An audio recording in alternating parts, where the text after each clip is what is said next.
Do you recall reading a single article talking about how well Starlink Battle for Atlas sold or how it was breaking all these sales records?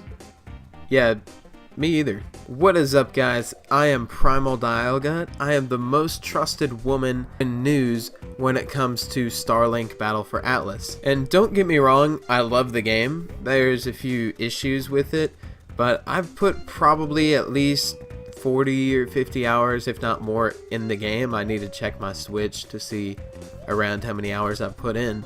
But I think that's part of the problem. Most people that bought the game bought it for the Nintendo Switch just because Fox McCloud was in it. But unfortunately, Star Fox doesn't have as wide of an audience as it once did.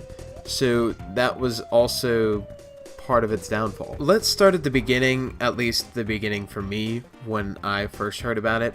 So I had just gotten the Super Nintendo Classic, the one that has Star Fox and Star Fox 2 on it.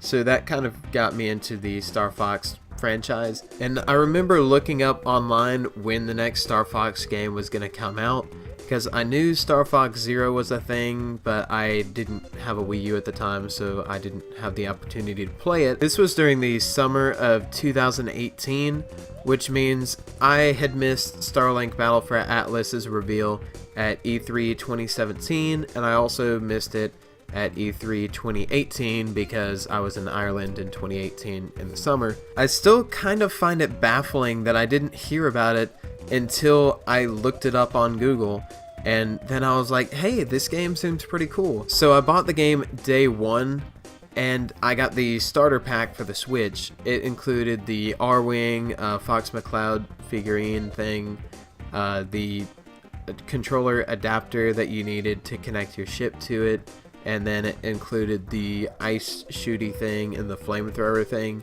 So it was a pretty decent deal. I figured if the game cost 60 bucks, it was only 15 for that extra stuff. And I also got an extra ship, which was $24.99. So I ended up getting out of there for a little over 100 bucks. I think I even tried to live stream the game that night, which was a nightmare because I had audio issues. And I got curious a few days later because the weekend was over, and I was thinking, did this game sell well? And I read an article, I think, that said that there was hardly anyone on Twitch streaming it. That's when I think I knew that this game might not perform very well. But this didn't really make any sense to me. I was thinking, this game, it's like another Breath of the Wild, because the map was just huge. There were like 7 different planets that you could go to. Don't quote me on that number, this is off the top of my head. And it's a whole environment. There's new animals and all this other crazy stuff that you get to scan and learn about, whatever. But I was thinking, how can this game not be selling well? It's mind-boggling that you can play this huge game on just a little tablet. This is also with no loading screens, might I add. You can be on the surface of a planet and you fly straight up through the atmosphere, and then you're in space. You don't need a loading screen unless you fast travel, which is insane. Back to it being noticeable that it wasn't selling well, I think a month after the game came out, they slashed the price in half. It was maybe $39.99 or even $35 for the starter pack, the game, and the ship for the Switch. So I was like, I spent $75 on that, but whatever. Another indication of the game not doing all that well is at GameStop there used to be a whole shelf that was dedicated to just the ships and the characters and the guns that you could put on your ships for Starlink Battle for Atlas. And now if you go into a GameStop, I'm pretty sure that whole shelf is gone.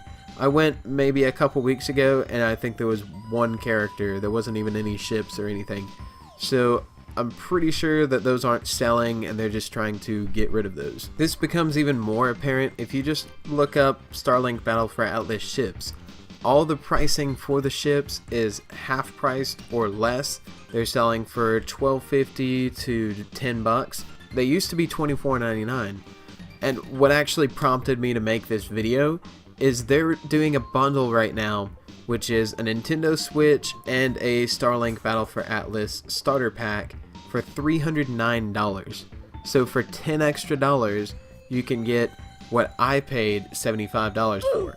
So totally crazy deal. I think that's just kind of a flash sale. Instead it was $30 off the regular price, but it's still a really good deal. Also, even Ubisoft's website with Starlink Battle for Atlas, it basically has a little article that says that the game didn't sell very well, so they're not planning on releasing any new ships or any toys or whatever regarding the game, but they are going to release a spring update, which actually looks really cool. So in this new spring update, they're adding new missions where you have to go capture Leon Pawalski, Pigment Dengar, and Andrew Oikini, so it's the other lieutenants from Starwolf. You'll also be able to play as Slippy, Peppy, and Falco throughout any of the missions throughout the game, so that's really cool. They also mentioned adding in starship races and faction missions. You still have to give them credit where credit's due. Even though the game did not sell as well as they anticipated, they're still adding into the game to make it more playable. Maybe it'll save the game later on, but I don't really expect it. I think at the end of the day, what killed the game was just bad marketing. I didn't hear about the game until I actively searched what the next Star Fox game would be or when it would come out. And so there wasn't really anything that built up to its release. I remember when the game came out in October, that first week, they ran commercials about it, but there was no build up to it. They were just like, boom, game's here, buy it. So that's not really how you release games. I don't even think that the Toys to Life aspect killed the game, because you didn't have to have the toys. You could play the game all digitally, and that was it. You didn't really need the toys. That was just kind of an added bonus. And of course, I'm a big nerd, so I kind of like having a little toy R-Wing. And I mean, you can put on weapons and then it'll actually happen to your ship in the game. So I don't know. I think that's pretty cool. I never really played Skylanders or anything, so this is my Skylanders, which I probably prefer this version anyway. But that's about everything. I'll see you guys in the next video.